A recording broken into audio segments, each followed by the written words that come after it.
Anggota PKH di tahun 2023 sudah bisa mendapatkan bantuan tambahan terbaru senilai 4,2 juta rupiah. Simak info lengkapnya.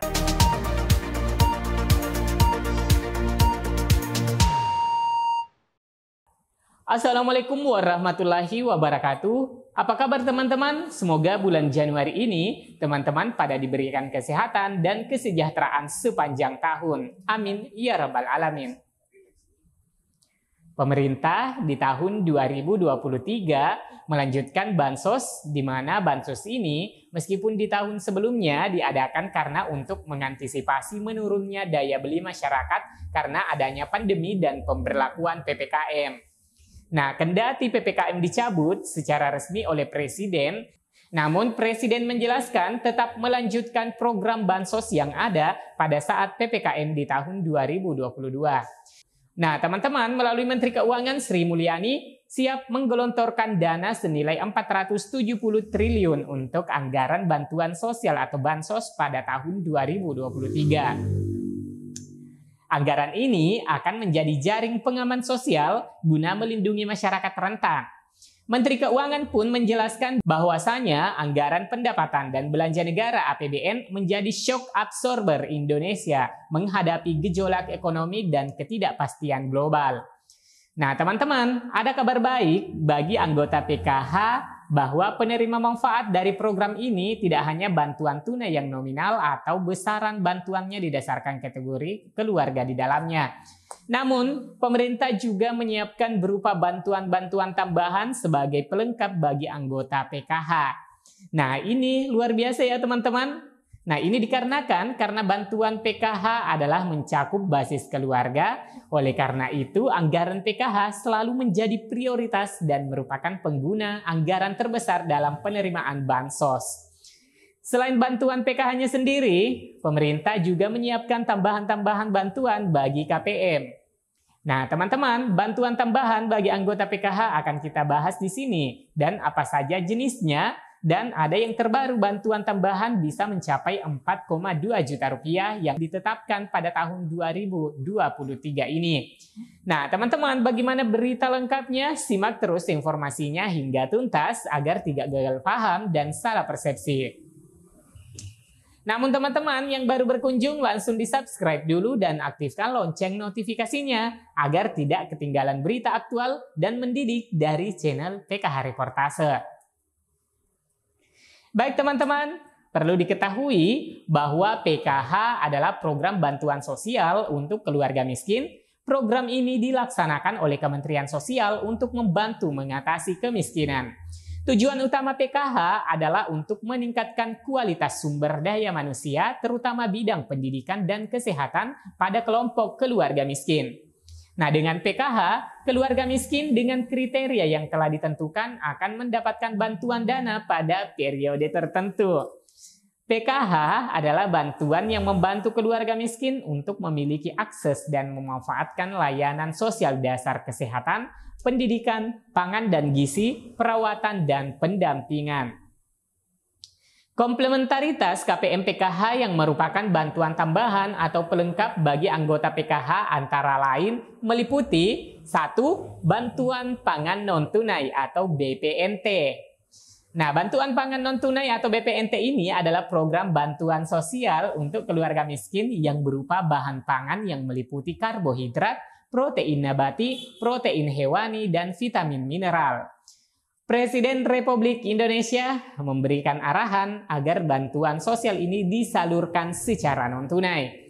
Tujuan program sembako adalah mengurangi beban pengeluaran KPM melalui pemenuhan sebagian kebutuhan pangan, memberikan gizi yang lebih seimbang kepada KPM, meningkatkan ketepatan sasaran, waktu, jumlah, harga, kualitas, dan administrasi, serta memberikan pilihan dan kendali kepada KPM dalam memenuhi kebutuhan pangan.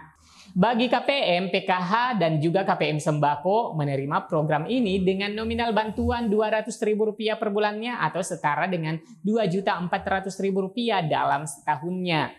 Selanjutnya teman-teman, program komplementaritas kedua yakni program Indonesia Pintar. Nah, program Indonesia Pintar atau PIP melalui Kartu Indonesia Pintar KIP adalah pemberian bantuan tunai pendidikan kepada anak usia sekolah usia 6 sampai 21 tahun yang berasal dari keluarga miskin, rentan miskin, pemilik kartu keluarga sejahtera atau KKS, peserta program keluarga harapan PKH, yatim piatu, penyandang disabilitas, korban bencana alam atau musibah. Nah, PIP merupakan bagian dari penyempurnaan program bantuan siswa miskin atau BSM. Untuk peserta didik SD, Madrasah Ibtidaiyah atau paket A mendapatkan Rp450.000 per tahun. Peserta didik SMP MTS paket B mendapatkan bantuan Rp750.000 per tahun. Sedangkan peserta didik SMA, SMK Madrasah Aliyah paket C mendapatkan Rp1.000.000 per tahun. Selanjutnya, bantuan komplementaritas yang ketiga yaitu penerima bantuan iuran Bansos PBI. Nah, teman-teman, bantuan PBI ini dibayarkan pemerintah sebagai penjaminan berupa asuransi kesehatan secara gratis diberikan para KPM, termasuk KPM PKH. Sebagaimana diketahui, penerima bantuan iuran PBI adalah peserta jaminan kesehatan bagi fakir miskin dan orang tidak mampu, sebagaimana yang diamanatkan Undang-Undang SJSN yang iurannya dibayari oleh pemerintah sebagai peserta program jaminan kesehatan.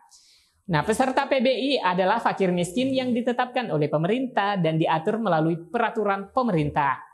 Pemerintah membayarkan ke pihak BPJS per bulan sebesar iuran kelas 3 yakni Rp42.000 per bulannya, berlaku untuk anggota keluarga yang ada dalam kartu keluarga KPM. Jadi misalnya dalam satu kartu keluarga atau satu keluarga penerima PBI terdapat 5 anggota keluarga, berarti pemerintah membayarkan sebesar 5 anggota dikali Rp42.000 yaitu Rp210.000 ya teman-teman setiap bulannya. Nah, oleh sebab itu, teman-teman silahkan menggunakan fasilitas tersebut secara gratis untuk berobat di fasilitas yang bekerja sama dengan BPJS.